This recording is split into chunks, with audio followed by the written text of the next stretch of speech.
Flag register example വെച്ചിട്ട് explain ചെയ്തു തരാം. അതിൻ്റെ മുമ്പ് ഡെസിമൽ നമ്മൾ മൈക്രോ പ്രോസസ്സറിൽ കൊടുക്കുന്നത് ഫുള്ളും ഹെക്സാ ഡെസിമൽ വെച്ചിട്ടാണ്. പക്ഷേ നമുക്ക് ഹെക്സാ ഡെസിമൽ എന്താ ഡെസിമൽ എന്താണെന്നുള്ളത് മനസ്സിലാക്കണം. ഡെസിമൽ എന്ന് പറയുമ്പോഴത്തേക്കും 0 തൊട്ട് 9 വരെ ഉള്ളതും ഹെക്സയിൽ 0 തൊട്ട് 9 വരെ ഉള്ളതും സെയിം തന്നെയാണ്. ഡെസിമലിനകത്ത് നമ്മൾ 10 എന്ന് പറയുവാണെങ്കിൽ ഹെക്സയിൽ പറയുമ്പോൾ എ എന്ന് വേണം പറയാൻ.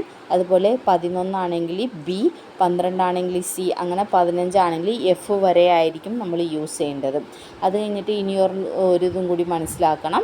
ഈ മേലുള്ള 8421 എന്ന് പറഞ്ഞ് ഞാൻ എഴുതിയിരിക്കുന്നത് എന്താണെന്ന് പറഞ്ഞു കഴിഞ്ഞാൽ, നമ്മൾ ഹെക്സാ ഡെസിമലിനകത്ത് ഓരോ നമ്പറേയും സ്പെസിഫൈ ചെയ്യുമ്പോഴത്തേക്കും അത് വന്നിട്ട് എന്താണ് ബൈനറി ആയിട്ട് എഴുതണം എന്നുണ്ടെങ്കിൽ ഈ ഒരു ഇത് വന്നിട്ട് നമ്മൾ 8421 വന്നിട്ട് യൂസ് ചെയ്തിടണം. ഫോർ എക്സാമ്പിൾ ഇപ്പോൾ 7E D9 നമ്മൾ എന്താണ് അഡിഷൻ ചെയ്യാൻ വേണ്ടിയിട്ട് കൊടുത്തിരിക്കണേണ്. അപ്പോൾ അഡിഷൻ ചെയ്തിട്ടുള്ള റിസൾട്ട് എവിടെ സ്റ്റോർ ആകുമെന്ന് നേരത്തെ പറഞ്ഞിട്ടുണ്ടായിരുന്നു. അക്കുമുലേറ്റർ എ രജിസ്റ്ററിലായിരിക്കും സ്റ്റോർ ആകുന്നത്. അതിൻ്റെ റിസൾട്ട് എന്തായാലും ALUയിലും കിടക്കുന്നതായിരിക്കും. ആ റിസൾട്ട് ഫ്ലാഗ് രജിസ്റ്ററിൽ പോകും, സ്റ്റാറ്റസ് എന്താണെന്നുള്ളത് മനസ്സിലാക്കാൻ വേണ്ടിയിട്ട്. ഓക്കെ, അപ്പം ഇവിടെ വന്നിട്ട് എന്താണ് 7E എന്ന് പറഞ്ഞതെയും D9 എന്ന് പറഞ്ഞ 2 നമ്പറേയും കൂട്ടാൻ പോകുകയാണ്. ഹെക്സയിലാണ് നമ്മൾ കൊടുത്തിരിക്കുന്നത്. മൈക്രോ പ്രോസസ്സർ എന്ത് ചെയ്യും, അകത്തോട്ട് വന്നിട്ട് ബൈനറി നമ്പറുകളായിട്ട് മാറ്റിയിട്ടായിരിക്കും ആഡ് ചെയ്യുന്നത്. അപ്പോൾ ബൈനറി നമ്പറായിട്ട് ഇട്ടിരിക്കുന്നതാണ് ഞാൻ ഇവിടെ 011 ആയിട്ട് ഇട്ടിരിക്കുന്നത്. 7 എന്ന് പറയുമ്പോഴത്തേക്കും ഈ 8421 ഏതൊക്കെ നമ്പർ കൂട്ടിയാൽ 7 വരുമോ എന്ന് പറയുമ്പോഴത്തേക്കും 4, 4, 2, 6, 6, 1, 7. അപ്പോൾ ആ കൂട്ടുന്ന നമ്പറുകളിൽ മാത്രം എന്താണ് 1, 1 ഇടുക, ബാക്കി 0 ഇടുക. അപ്പോൾ 7നെ നമ്മൾ എങ്ങനെ എഴുതും, 0, 1, 1, 1 എന്നായിരിക്കും എഴുതുന്നത്. അതുപോലെ E എന്ന് പറഞ്ഞാൽ ഞാൻ നേരത്തെ എന്തെന്ന് പറഞ്ഞു കൊടുത്ത്, E എന്ന് പറഞ്ഞു കഴിഞ്ഞെങ്കിൽ 14 എന്നാണ് അല്ലേ.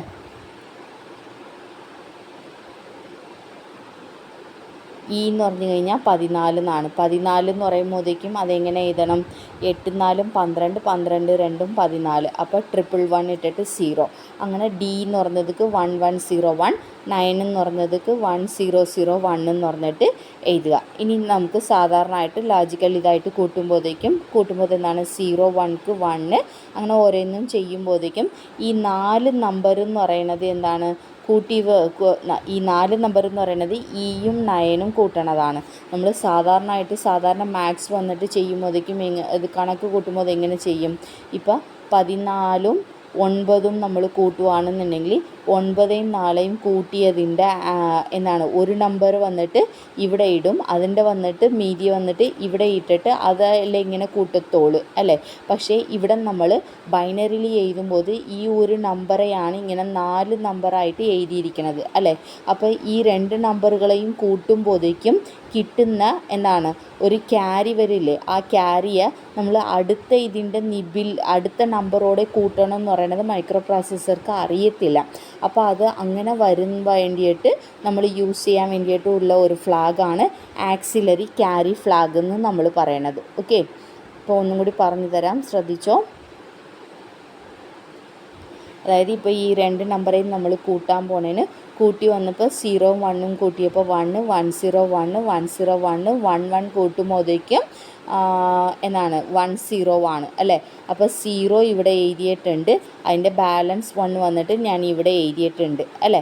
അപ്പോൾ ഇങ്ങനെ അതായത് E എന്ന് പറഞ്ഞതുക്ക് ഈ 4 നമ്പറാണ് നിബിൾ, ഈ 7 എന്ന് പറഞ്ഞതുക്ക് ഈ 4 നമ്പറാണ് അതിൻ്റെ ബൈനറി നിബിൾ അല്ലേ. അപ്പോൾ ഇതെന്ന് പറഞ്ഞാൽ എന്താണ് D3 ബിറ്റാണ്, ഇതെന്ന് പറഞ്ഞാൽ D4 ബിറ്റാണ്. ഞാനിപ്പോൾ ബിറ്റ് പൊസിഷൻ പറഞ്ഞിട്ടുണ്ടായിരുന്നു അല്ലേ.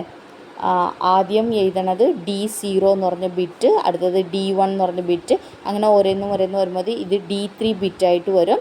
D3 ബിറ്റ് ആഡ് ചെയ്യുമ്പോഴേക്കും ക്യാരി വരുവാണെന്നുണ്ടെങ്കിൽ അത് D4 ബിറ്റോടെ കൂട്ടണം എന്നുള്ളത് മനസ്സിലാകണം. അപ്പോൾ ക്യാരി വന്നിട്ടുണ്ടെന്നുള്ളത് മൈക്രോ പ്രോസസ്സർക്ക് അറിയത്തില്ല.